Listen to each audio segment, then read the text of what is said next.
የማቀርባቸው ጥያቄዎችም ዛሬም በጨለምተኝነት እንደማይወሰዱ ተስፋ አደርጋለሁ። መሬት ላይ ያሉ ተጨባጭ የህዝቡን ጥያቄዎች ማቅረብ ፕራግማቲዝም እንጂ ጨለምተኝነት ሊሆን አይችልም። በግል ፐርሰናል ህይወቴም ቢሆን በፖለቲካ ኤክስፒሪየንስም ጨለምተኛ አይደለሁም፣ ተስፈኛ ነኝ። በኢትዮጵያውያን የዕለት ከዕለት ህይወት ውስጥ ካለው መሰረታዊ የሰላምና የጸጥታ መናጋት፣ የኑሮ ውድነትና የዲሞክራሲ ምህዳር መጥበብ ከንግግራቸው ይዘት ጋር የሚጣረስ ነው የሚል እምነት አለኝ። በዚህ ዙሪያ የሚከተሉትን ሶስት ዋና ዋና ጥያቄዎች ለክቡር ጠቅላይ ሚኒስትሩ አቀርባለሁ።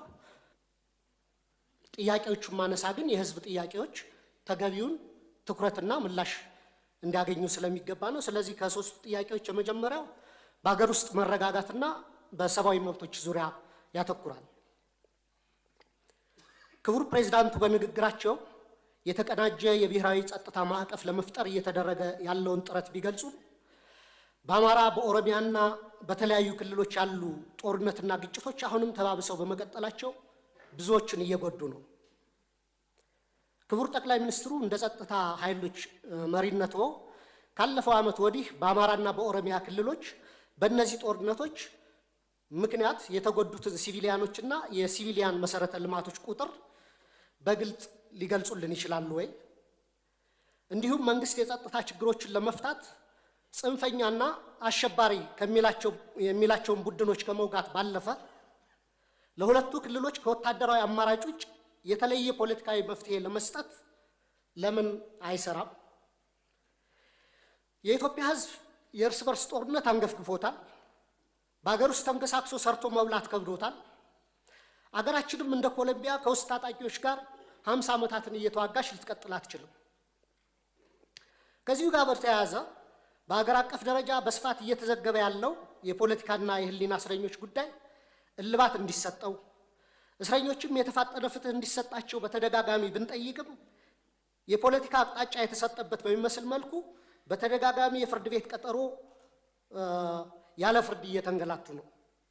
ቤተሰቦቻቸውም ከፍተኛ ችግር ላይ ወድቀዋል። የህግ የበላይነት በማስከበር ስም የሚፈጸሙ የዘፈቀደ የፖለቲካ እስሮች ለሚመጣው 7ኛው ዙር ሀገራዊ ምርጫ ፍትሃዊ ነፃና ታማኝነት ያለው እንዳይሆን ላለማድረጉ መንግስት ምን ዋስትና ይሰጣል? ሁለት፣ ስለ ኢኮኖሚ ሁኔታና የኑሮ ውድነት መንግስት የሀገር ውስጥ የምርት እድገትና የዋጋ ግሽበት ዝቅ ማለቱን ቢገልጽም የዜጎች ኑሮ ሁኔታ በከፍተኛ ደረጃ ከዕለት ወደ ዕለት እየተባባሰ ነው። የዓለም ባንክ በቅርቡ ያወጣው መረጃ እንደሚጠቁመው የኢትዮጵያ የድህነት ምጣኔ በሁለት ዲጂት አድጎ ወደ 43% እንደሚያሻቅብ ገልጿል። ይህ ማለት ከሁለት ኢትዮጵያውያን አንዱ በድህነት አረንቋ ውስጥ ይገኛሉ ማለት ነው። ስለዚህ አንደኛ ኑሮ ውድነትና የድህነት ቅነሳን በተመለከተ መንግስት በሚያቀርባቸው ይፋዊ ስታቲስቲክስና በህዝብ የዕለት ከዕለት ኑሮ መካከል ያለውን ሰፊ ልዩነት እንዴት ሊያብራራልን ይችላል? መሰረታዊ የምግብና የፍጆታ ዕቃዎች ዋጋ መጨመርን ለመከላከልና ተጨማሪ ቤተሰቦች ወደ ድህነት እንዳይገቡ ለመከላከል መንግስት ለመተግበር ያቀደው አስቸኳይ ዕቅድ ካለ ቢብራራልን። ሁለተኛ ስለ ውጭ ዕዳና የማክሮ ኢኮኖሚ መረጋጋትን በተመለከተ ነው። ኢትዮጵያ ለፋይናንስና ለማክሮ ኢኮኖሚ መረጋጋቷ ከፍተኛ ስጋት የሆኑባት ከባድና ዘላቂነት የሌላቸው የውጭና የሀገር ውስጥ ዕዳ ፈተናዎች ተደቅነውባታል። ሀገሪቱ በአሁኑ ወቅት ከፍተኛ የዕዳ ጫና ወይም ዴት ዲስትረስ ውስጥ የምትገኝ ሲሆን በቡድን 20 የጋራ ማዕቀፍ ውስጥ ውስብስብ የሆነ የዕዳ ማስተካከያ ወይም ሪስትራክቸሪንግ ሂደት እያካሄደች ነው። ከዩሮቦንድ አበዳሪዎች ጋር ሲካሄድ የነበረው ተስፋ ሰጪ የዕዳ መልሶ ማዋቀር ንግግሮችም መበላሸታቸው ተዘግቧል። በውጭ ምንዛሬ ገበያው በባንክና በትይዩ ገበያው መካከል ያለው ክፍተት ከቀን ወደ ቀን እየሰፋ ነው። ከነዚህ ተግዳሮቶች አኳያ መንግስት ማህበራዊ ወጪዎችን ሳይቀንስ ያሉብንን ከፍተኛ የውጭ ዕዳ ለመክፈልና የፋይናንስ ክፍተቱን ለመሸፈን እየሰራ ያለው ስራ ምንድን ነው? በመጨረሻ ከውጭ ግንኙነትና ከባህር በር ጉዳይ የሚያያዙ ነው።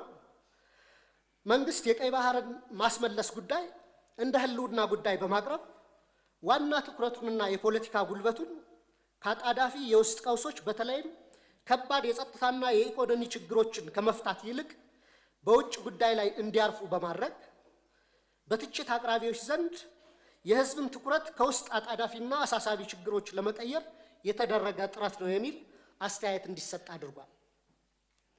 በሀገሪቱ ውስጥ ካለው የውስጥ ችግሮች ክብደት አኳያ መንግስት ይህንን ከፍተኛ የፖለቲካ አቅም ለውጫዊ ግብና ዓላማ ከመዋል ይልቅ ተመሳሳይ ጉልበትና ትኩረትን የውስጥ የፖለቲካ ግጭቶችን ለመፍታትና ከራሱ ዜጎች ጋር ዘላቂ ሰላምን ለማምጣት ለምን አይጠቀምበትም? ብሔራዊ ጥቅምን ለማስከበር የሚደረግ ማንኛውም አይነት ዲፕሎማሲያዊ ጥረትን በግሌ እቀበለዋለሁ። መንግስት ጉዳዩን የመራበት መንገድ ግን 10 ድስት ጥዶ አንዱንም ሳያማስል እንደሚያሳርረው አይነት ነው። መጀመሪያ ከኤርትራ ጋር ሰላም ተፈጠረ፣ የወደብ መጠቀም ውስጥ እንገባለን ተብሎ መንገዶችን ወደ ማደስ ተጀምሮ ነበር። እሱ በምናውቀው መንገድ ተቋረጠ። ከዛ ከሶማሊላንድ ጋር ውል ተፈጸመ።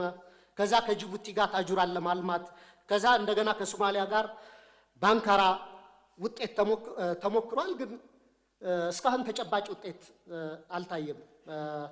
ትላንት ይመስለኛል እንዲሁም የታጁራን ወደብ ሳውዲ በረዥም ጊዜ የሊዝ ውል እንደወሰደችው እየሰማን ነው።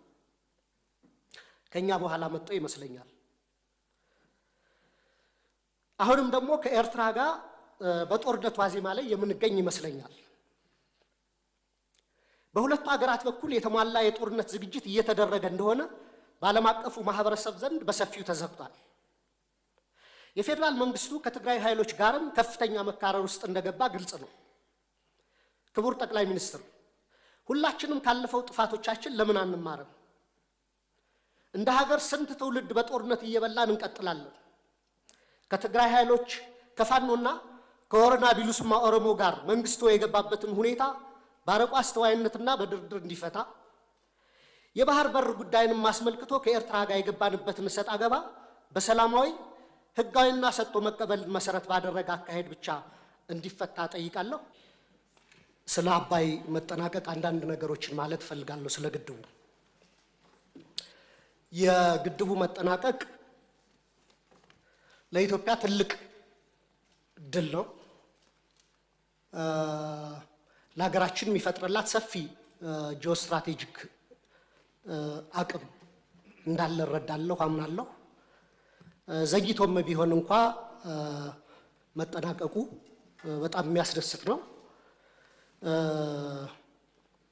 በርካታ በኢህአዴግ ጊዜ ተጀምሮ የነበሩ ፕሮጀክቶች እንደ ማዳበሪያ እንደ ስኳር ፕሮጀክቶች ተቋርጠው የቀሩ አሉ።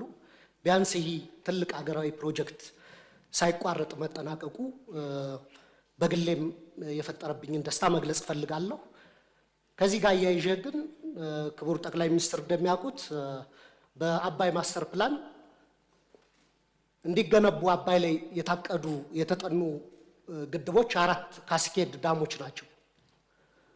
የመጨረሻውን ቦርደር ዳሙ ነው የገነባ ነው። ከላይ 3 አሉና